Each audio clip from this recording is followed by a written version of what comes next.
You have been rehearsing a conversation that will never go the way you imagine it. You know the one.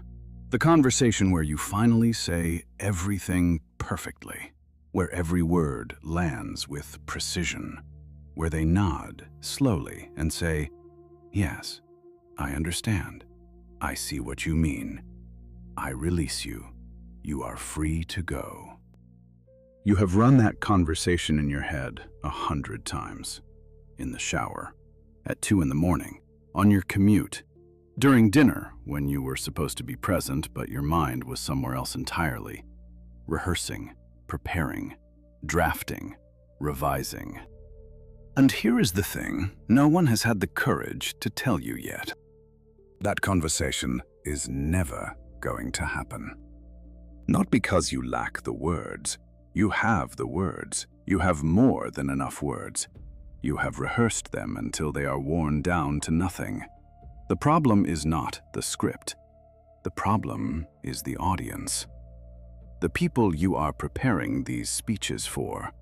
The family member who never saw you, the friend who kept taking, the partner who used your softness as leverage, the colleague who smiled at your face and carved you up behind your back. They were never going to give you what you needed. Not then, not now, not ever. And yet here you are, still waiting, still explaining, still justifying who you are, what you need, where you are going, and why you deserve to go there. You are exhausted. And I do not mean the kind of exhausted that 8 hours of sleep can fix. I mean the deep, cellular exhaustion of a person who has been performing for an audience that keeps moving the goalposts. The kind of exhaustion that settles into your chest like wet concrete. The kind that makes you cancel plans, not because you are busy, but because you simply do not have anything left to give. Modern culture did this to you, not maliciously, but systematically. From the moment you were old enough to understand language, you were taught that your feelings needed justification, that your boundaries needed defense, that your exits needed speeches. Closure, they called it, as if your peace of mind was a door that could only be sealed from the outside, by someone else handing you the key. The Stoics, those ancient philosophers who forged their thinking in the heat of Roman politics, slavery, exile, and war, they saw through this lie with stunning clarity. They understood something that 2,000 years of psychological research has only recently begun to confirm, that the need for external validation is not a sign of emotional depth. It is a sign of an untrained mind. A mind that has outsourced its sovereignty to the opinions of others. And today, I am going to give you something that cannot be bought, cannot be given, and cannot be explained away. I am going to give you the philosophical and psychological framework to do the single most powerful thing a human being can do. Walk away, quietly, cleanly, without explanation, without guilt, without apology. Not because you are cold, not because you do not care, but because you understand, finally, fully, completely, that the most profound act of self-respect is making a decision and letting it stand on its own. This is the art of letting people go without explanation. And by the time this video ends, you will not just understand it intellectually, you will feel it in your bones. Before we go deeper, I need to tell you what you are about to experience. This is not a motivational video. I am not here to make you feel good for 12 minutes and then leave you exactly where you started. This video is a systematic dismantling of every false belief you have built your emotional life around. The belief that you owe people your story. The belief that silence is cruelty. The belief that being understood is a prerequisite for moving forward. The belief that your peace requires someone else's permission. I'm going to give you 7 profound Stoic rules for letting people go without explanation.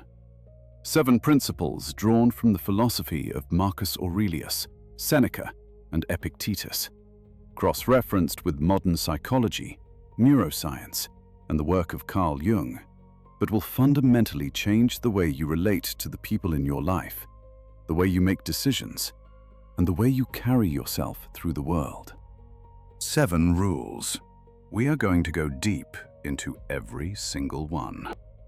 Right now, if you are ready, and I mean truly ready, not just looking for permission to do something you already know you need to do, subscribe to this channel and hit that like button. Not for the algorithm, for yourself, as a declaration that you showed up today for your own transformation. And do not skip any part of this video. Every section builds on the last. This is not content you consume. It is a process you move through. Trust it. Let's begin. Rule 1. Your exit does not require an audience. Let me paint you a picture. Imagine a stage, and on that stage, you are standing with your bags packed, ready to leave. Maybe it is a relationship that has been slowly draining the color from your life. Maybe it is a friendship built on a foundation of your constant availability and their constant absence. Maybe it is a family dynamic that has been asking you to be smaller, quieter, less, for as long as you can remember. You are standing there, bags in hand, and around you, the audience, waiting, expecting. Some of them have their arms crossed, some of them look hurt, some of them look angry, and every single one of them is waiting for you to explain yourself. Modern culture has turned every significant departure into a performance. Social media eulogies for ended friendships, long texts explaining why a relationship did not work, carefully worded emails to family members justifying your decisions. The implicit social contract is this: you may leave, but you must first produce the paperwork. You must demonstrate that your exit is legitimate, that it has been reviewed and approved by the relevant parties. And the Stoics looked at this entire dynamic and said, no. Epictetus was born into slavery. He had no freedom of movement, no freedom of speech, no freedom of anything external. And yet, he built an entire philosophy around this one radical idea. Some things are within our power, and some things are not. What is within your power is your judgment, your intention, your decision. What is not within your power is whether that decision is accepted, validated, applauded, or understood. He said, "Make the best use of what is in your power, and take the rest as it happens." Read that again. Make the best use of what is in your power. Your power is your choice.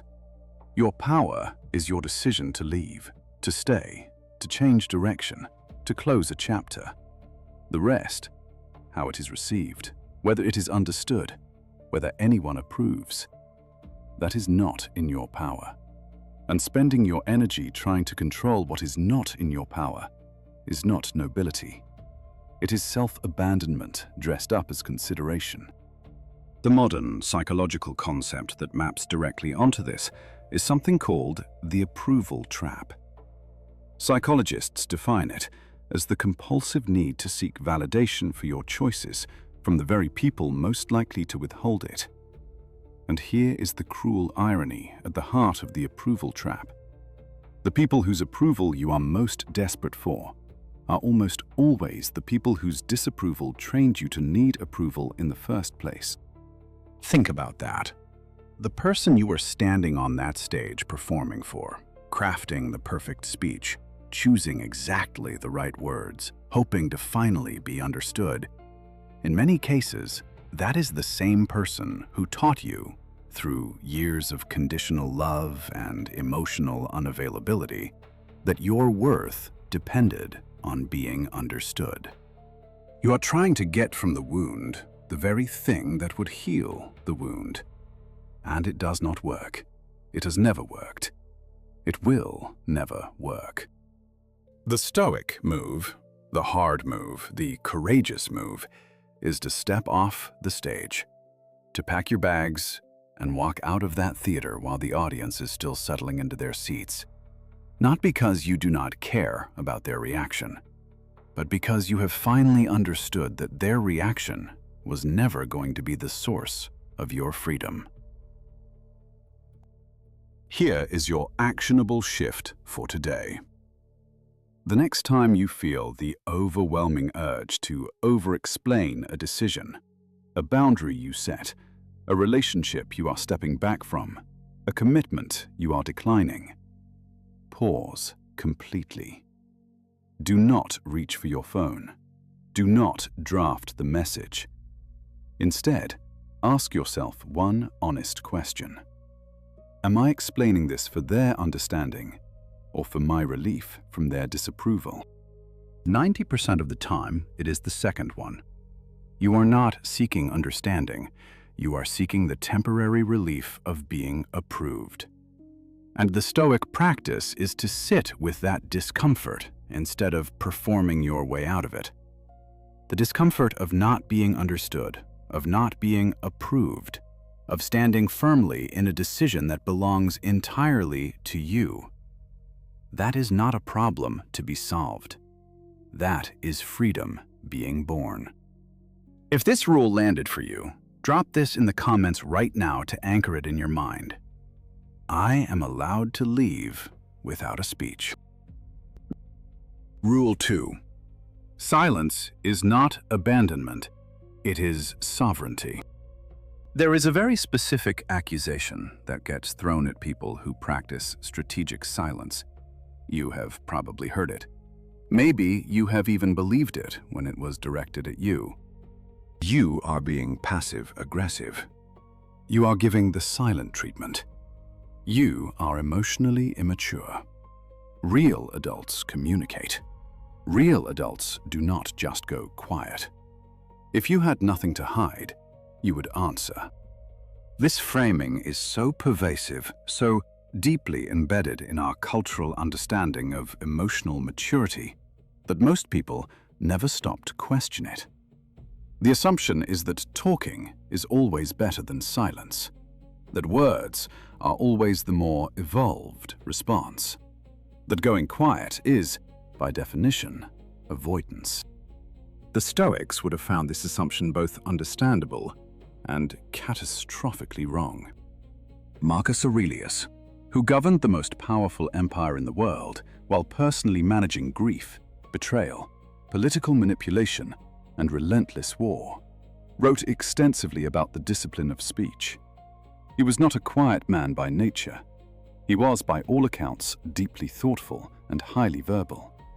And yet, again and again in his meditations, which were never written to be published, remember, they were private notes to himself, he returns to the same theme. The person who speaks when silence would serve them better has handed their power to whoever is listening. He wrote, "Never esteem anything as of advantage to you that will make you break your word or lose your self-respect." Your silence is not a weapon. It is not a punishment. It is not passive aggression. It is the preservation of your self-respect in situations where speaking would require you to betray it. Carl Jung, the Swiss psychiatrist who gave us the concept of the shadow, the collective unconscious, and the individuation process, wrote extensively about what he called the persona, the mask we present to the world. And he observed that most people spend enormous energy maintaining a persona of agreeableness, accessibility, and perpetual communication, not because it serves their authentic self, but because the authentic self learned early that certain reactions from certain people were dangerous or destabilizing. In other words, you learned to speak, to explain, to justify, to fill the silence, not because silence was wrong, but because silence in certain relationships produced consequences you were not equipped to handle as a child. Your nervous system coded silence as threat, and so it compulsively reaches for words the way an anxious person reaches for their phone. Not because words are needed, but because the absence of words feels unbearable. Modern neuroscience calls this the fawn response. It is one of the 4 survival responses that the nervous system activates in the presence of perceived threat, alongside fight, flight, and freeze. The fawn response is the compulsion to placate, to explain, to make yourself non-threatening, to over-communicate your good intentions, in order to prevent the other person from becoming hostile. You were not born over-explaining yourself. You were trained into it. By environments, by relationships, by dynamics where your emotional safety was contingent on managing someone else's emotional state. But here is the critical thing. The nervous system does not distinguish between past and present, between the relationship where your silence was genuinely dangerous and the relationship where your silence is simply uncomfortable for the other person. It responds to the feeling of pressure with the same fawn response, regardless of context. And the Stoic practice, the practice of deliberate, chosen silence, is how you retrain that response. It is how you teach your nervous system, slowly and consistently, that you are safe in your own decisions, that the discomfort of someone else's displeasure is not your emergency. Here is a 7-day practice. For the next 7 days, every time you feel pressured to respond to a message, to a confrontation, to a demand for explanation, wait 24 hours before saying anything. Not to punish the other person, not to make a point, simply to create a gap between their pressure and your response. In that gap, ask yourself, if there were no consequences for my silence, would I still feel the need to speak? What you discover in that gap will tell you everything about whether your communication is coming from genuine desire or from trained fear. Anchor this in your mind. Drop it in the comments. My silence is my strength, not my weakness. Rule 3. Not everyone deserves the story of your departure. I need you to sit with something uncomfortable for a moment. The reason you over-explain your exits is not, at its core, about the other person. It is about you. Specifically, it is about your need to be seen as a good person, as thoughtful, as fair, as someone who does not just disappear without reason. You want the person you are leaving to see you the way you see yourself. And underneath that need is something even more vulnerable. You want them to agree with you. You want them to say, yes, you are right to leave. I understand. I would have done the same thing. I do not blame you.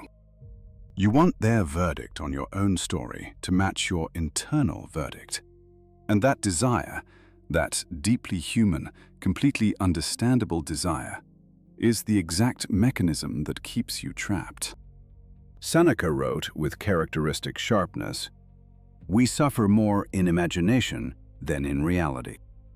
The conversation you have been rehearsing in your head, where everything is said perfectly and received generously, is a product of your imagination. The real conversation, the one that would actually happen if you sat down and said all those things you have been rehearsing, would look almost nothing like what you have imagined. Because you cannot control how another person hears you. You can only control what you say. And here is the thing about people who require extensive explanations from you before they will accept your boundaries. They are not asking for information. They are asking for leverage. They want the detailed map of your reasoning because they intend to find holes in it. They want the emotional backstory because they plan to use it to make you feel guilty. They want you to explain yourself, not because explanation will satisfy them, but because the act of explaining puts you in a position of defending your own right to exist on your own terms. Have you ever noticed how some conversations, No matter how clearly you explain yourself, no matter how calmly you present your reasoning, seem to end with you feeling less certain about your own decision than when you started. That is not a coincidence. That is the dynamic at work. Epictetus would have recognized this immediately. He taught his students that there is a fundamental difference between what is yours and what is not yours. Your judgments, your values, your decisions, those are yours. Other people's responses to your decisions, those are not yours. The moment you enter into lengthy negotiation over your own choices, you have allowed someone else's response to become your responsibility. The modern psychological framework that explains this most precisely is called JADE. Justify, argue, defend, explain. Therapists working with people in manipulative relationships observe consistently that the more a person jades their decisions, the more entrenched the dynamic becomes. Because every justification is an implicit admission that the decision is up for debate, every argument is an implicit concession that there might be a case to answer. Every defense is an implicit acknowledgement that an attack was justified. The antidote to jade is not coldness. It is not cruelty.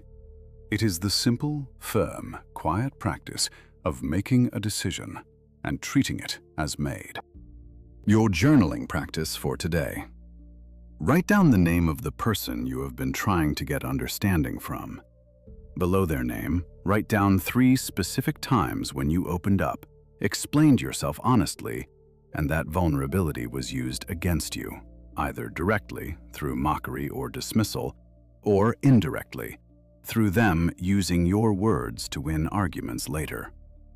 Then, write this question at the bottom of the page and sit with it for 5 minutes.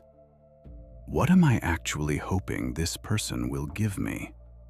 What would they need to say for me to feel free?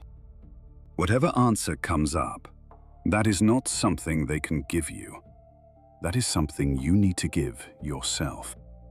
Drop this in the comments. I protect my peace by protecting my story.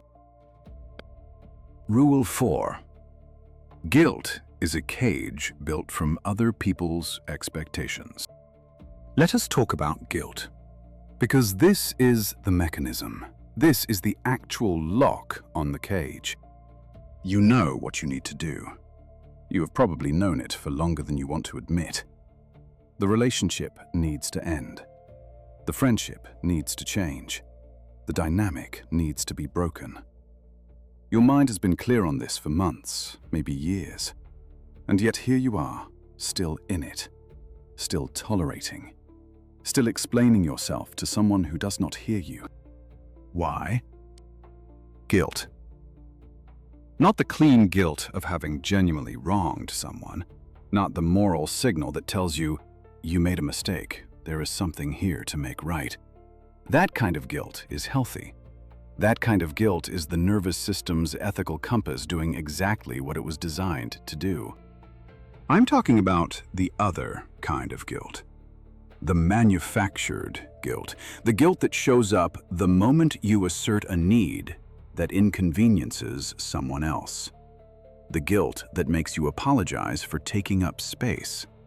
The guilt that convinced you, somewhere very early in your life, that being true to yourself was essentially the same thing as being selfish. Carl Jung had a concept for this that is worth understanding deeply. He wrote about what he called the persona, the social mask, and its shadow, the parts of yourself that were rejected or suppressed because they did not fit the role you were cast in. In many families, in many relationships, in many social systems, the roles are assigned early. The peacekeeper, the one who never makes it difficult, the one who holds it together, the one who makes everyone comfortable. And when you step outside that role, when you stop keeping the peace, when you make it difficult, when you let something fall apart so that something real can grow in its place, the system reacts. It accuses you of selfishness, of cruelty, of changing. as if changing were a crime. The guilt you feel when you try to leave is not your conscience speaking. It is the system's immune response. The relationship, the family dynamic, the social circle. It is doing what any system does when one of its components tries to behave differently. It generates pressure to return to the previous state. Modern psychology, specifically the work done around attachment theory and trauma-bonded relationships, describes this with precision.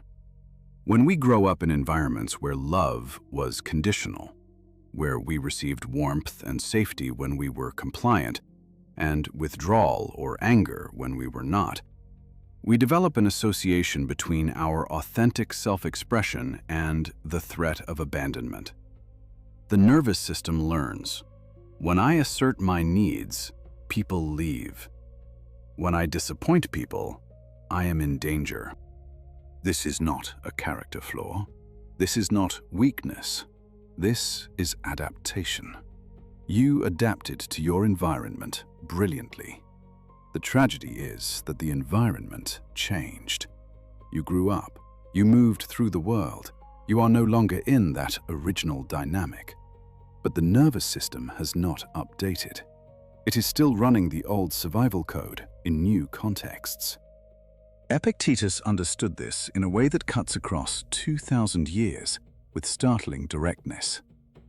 Born into literal slavery, he knew better than almost anyone what it meant to have no external freedom.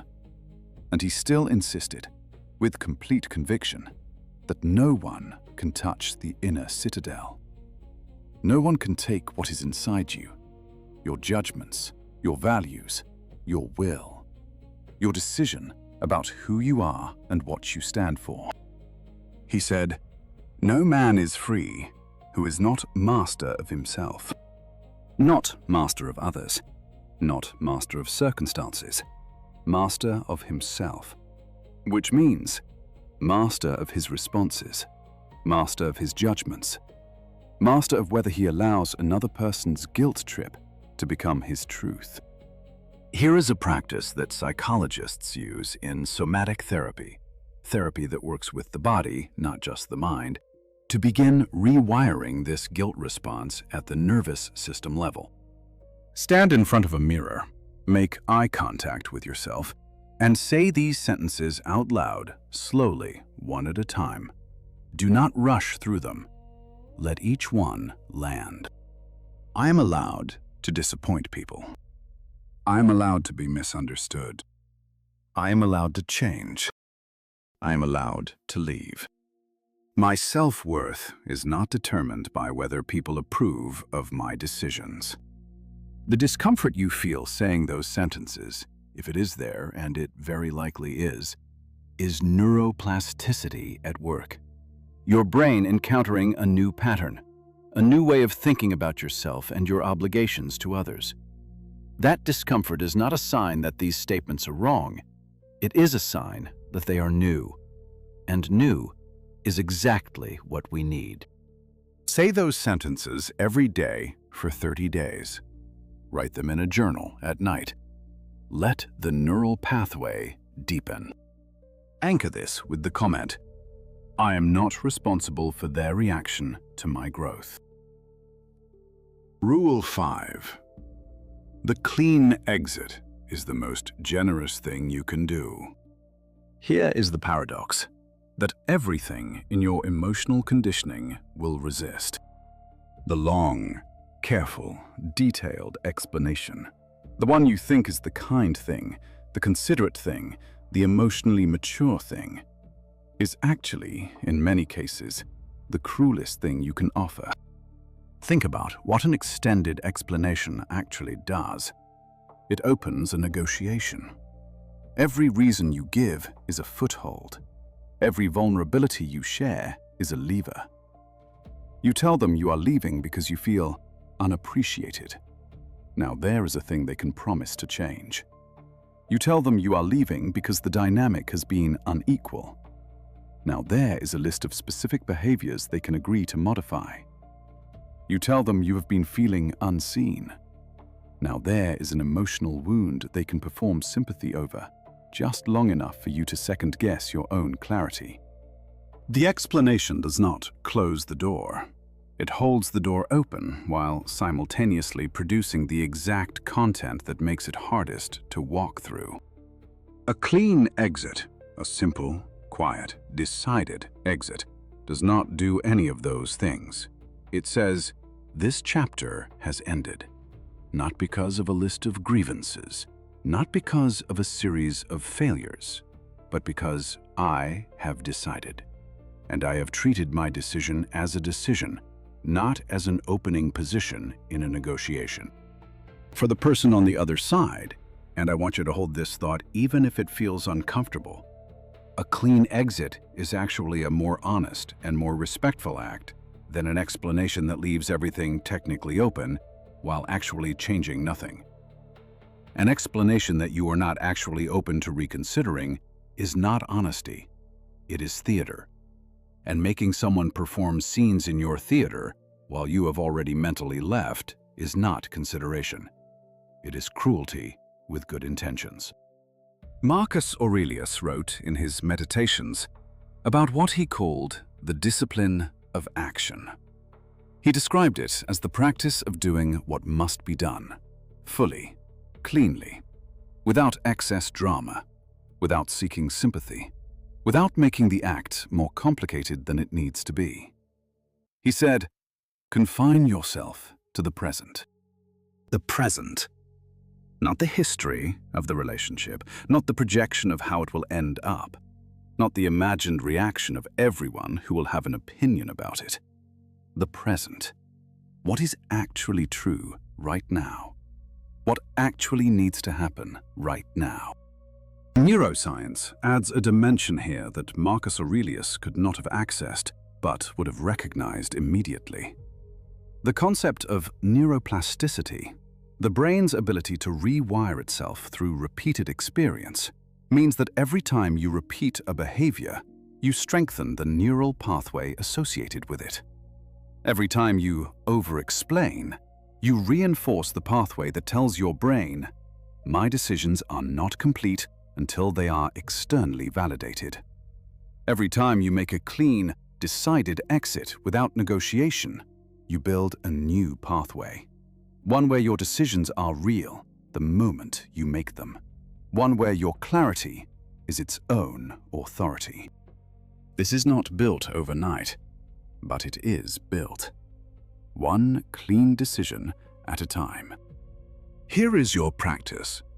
Identify right now, not after the video, not when you have more time, one situation in your life where you have been circling instead of deciding, where you have been explaining and justifying and revisiting instead of simply making and honoring a decision. A relationship, a commitment, a dynamic. Identify it. Make the decision. Write it down. And then let it stand, exactly as it is, without sending any messages about it tonight. Just let the decision exist, just for tonight. Drop this in the comments. My decisions are complete. I do not need permission to move forward. Rule. There is an argument you have made to yourself, I know you have, because almost everyone does, that goes something like this. If I leave without explaining, I'm just avoiding the hard conversation. I'm not dealing with my issues. I am running away instead of doing the real work. This argument feels noble. It sounds like self-awareness, and in some contexts, it is completely correct. There are relationships worth fighting for. There are conversations worth having, even when they are terrifying. There are patterns worth examining and changing rather than simply escaping. But there is a critical distinction that this argument collapses. The distinction between avoidance and discernment. Avoidance is leaving because you cannot tolerate discomfort, because the conversation would require you to be vulnerable, to be wrong, to be challenged. Avoidance is a pattern that follows you from relationship to relationship, from context to context. because the issue lives inside you, not in the relationship. Discernment is something completely different. Discernment is the Stoic virtue of practical wisdom, what the Greeks called phronesis. It is the capacity to assess a situation accurately and to choose the right response based on that accurate assessment. Discernment is recognizing when a relationship has genuinely run its course, when the dynamic is structured in a way that cannot be repaired through conversation, because conversation itself has become one of the tools of control. When the honest, clear-eyed assessment of everything you know about this person, this dynamic, this history, tells you that the most appropriate response is departure, not dialogue. Marcus Aurelius was explicit about this. He did not believe that all relationships deserved the same investment. He wrote, "It is not fitting that I should give myself pain, for I have never intentionally given pain even to another." Read that slowly. It is not fitting that I should give myself pain. He is treating himself, his own well-being, his own peace of mind, his own inner state, as something that deserves consideration and protection, not at the expense of all others, but as a genuine value, as something that counts. Modern culture has a strange ambivalence about this. On one hand, self-care and mental health are discussed endlessly. On the other hand, the moment you actually practice those things in a relationship context, the moment you say, "This dynamic is not good for my mental health and I am choosing to step away from it," you are often immediately accused of selfishness. The Stoics would have found this confusion deeply revealing. They understood that a person who does not maintain their own inner state, who allows their tranquility to be continually depleted by relationships that produce no genuine exchange of value, eventually becomes useless not only to themselves, but to everyone around them. Self-preservation is not selfish. It is the prerequisite of everything else. Seneca put it this way: "Retire into yourself as much as you can. Associate with those who will make a better man of you. Welcome those whom you yourself can improve." Associate with those who will make a better man of you. Welcome those whom you can improve.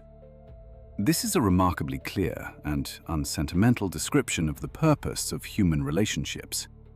Not obligation, not guilt, not the performance of loyalty to dynamics that neither party is served by, but genuine exchange, mutual growth. The kind of relationship where you leave the other person's presence slightly better than when you entered it, and they do the same for you. When that exchange is absent, when a relationship is consistently characterized by depletion, by the need to manage the other person's emotions at the expense of your own, by the requirement that you be smaller and quieter and less in order to maintain the peace, that is not a relationship. That is a tax. And walking away from it is not avoidance. It is financial literacy applied to your emotional life. Here is your practice for this rule. Draw a simple table, 2 columns. On the left side, write, "After time with this person, I feel." On the right side, write the actual truth, not what you wish were true, not what used to be true 5 years ago, what is actually true now, consistently, after you spend time with the person you are considering walking away from. Do you feel energized or depleted, seen or invisible, more like yourself or less? The data is there. You just need the courage to read it honestly. Drop this in the comments. I know the difference between running away and walking toward myself. Rule 7. The person you are becoming does not owe explanations to the person you were. This final rule is the one that brings everything together, and it is the one that requires the most from you because it demands that you look not just at your relationships, but at yourself. Here is what no one warns you about when you start doing genuine inner work. When you start applying Stoic principles, when you start examining your patterns, when you start making choices based on your actual values rather than your conditioned fear responses, you change. Not cosmetically, not superficially. You actually become a different version of yourself. And that change, real, deep, structural change, is disorienting to the people around you. Not because they are bad people, not necessarily because they are trying to hold you back, but because your change disrupts the system they were used to. The version of you that always explained, always justified, always made yourself available for negotiation, that version fit into the architecture of those relationships. The version of you that makes clean decisions and carries them with quiet certainty, that version may not fit anymore. And the people who are comfortable with the old version will often frame your evolution as abandonment, as selfishness, as you thinking you are better than them now. They will ask you to explain yourself, to account for the change, to justify who you are becoming. Here is the Stoic response to that demand.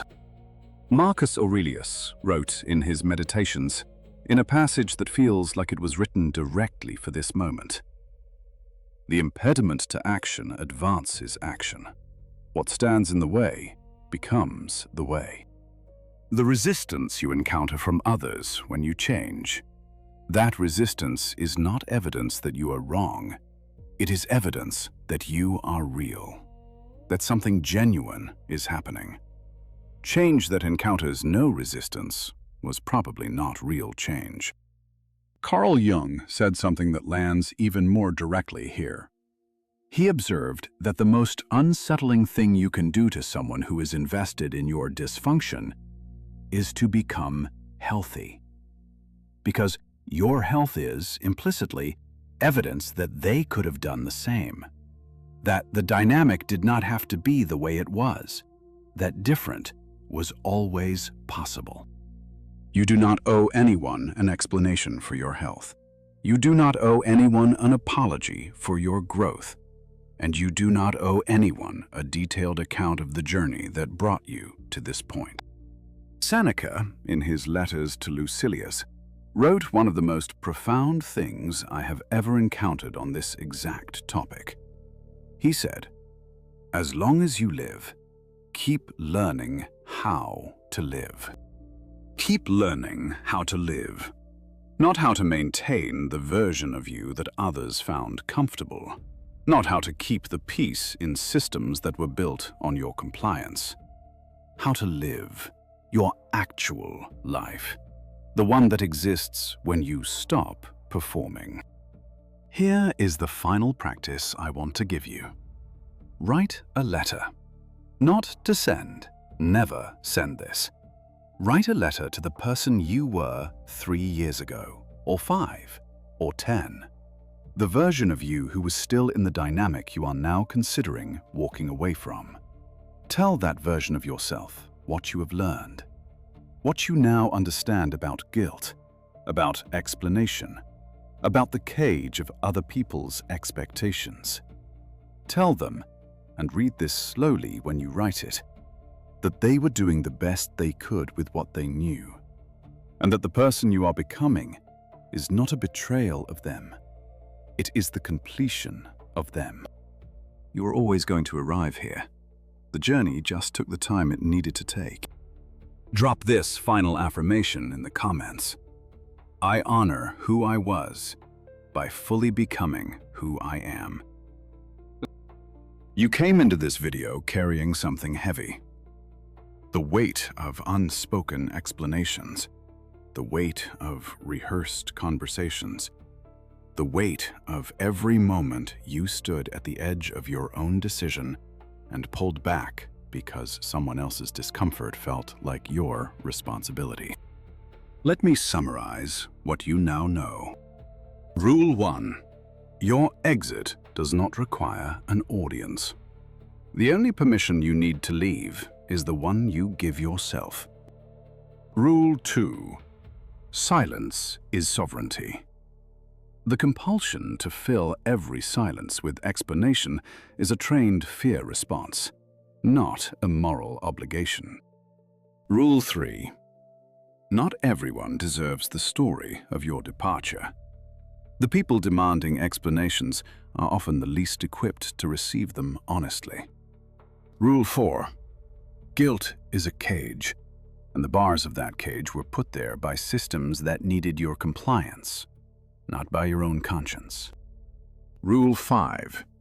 The clean exit is the most generous thing you can offer, not because it is easy, but because it is honest. Rule 6. Walking away is not running away. Discernment is a virtue. Recognizing when a relationship has run its course is not avoidance. It is practical wisdom. Rule 7. The person you are becoming does not owe explanations to the person you were. Growth is not betrayal. It is completion. 7 rules. 7 invitations to stop performing your freedom and start living it. But here is the last and most important thing I can say to you. None of this matters if it stays on this screen. Philosophy without application is entertainment. Reading Marcus Aurelius without changing a single behavior is just sophisticated procrastination dressed in ancient robes. The Stoics did not write so that we could admire them from a safe distance. They wrote because they had discovered something true about the nature of human suffering and human freedom, and they wanted to hand it forward across time to anyone willing to use it. You are willing. I know you are. You would not have stayed for 40 minutes if you were not. So here is what I need you to do when this video ends. Not tomorrow. Not when you feel ready. Because the feeling of readiness is often just another form of the approval seeking we spent this whole video dismantling. Now. Identify one relationship, one dynamic, one situation where you have been performing instead of deciding. Write it down. Make the decision. Let it stand for 24 hours without sending any messages about it. Notice what happens in your body when you hold a clean decision. Notice the discomfort. Notice it soften. Notice, very slowly, very quietly, what freedom actually feels like when it is not waiting for someone else's approval. You are not cold for choosing peace. You have never been cold. You were warm in environments that mistook your warmth for an unlimited resource. You were generous in relationships that never learned to give you back what you gave them. You are not selfish for protecting your energy. Protecting your energy is how you remain capable of genuine generosity, the kind that comes from abundance, not the kind that comes from exhaustion and obligation. You are not the villain in someone else's story. You are the author of your own, and the author gets to decide where the chapter ends. The Stoics had a phrase, amor fati, love of fate. Not passive resignation, not suffering with a smile, but the active, chosen embrace of everything that has happened to you. Every relationship, every wound, every moment of exhaustion and confusion, and rehearsed speech that was never sent, as exactly the path that brought you here, to this moment, to this clarity. You were always going to arrive here. The journey just took the time it needed to take. If this video changed something in you, if even one of these 7 rules cracked open something that needed to be cracked, like it for the algorithm. Share it with someone who needs it. Someone who is still standing on that stage with their bags packed, waiting for an audience that is never going to applaud. They need this. Send it to them.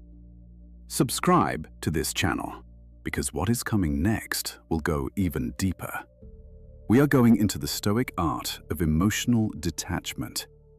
How to love people fully without letting their choices destroy you. How to care deeply about life without being consumed by it. That video is on your screen right now. Until then, stay stoic, stay strong.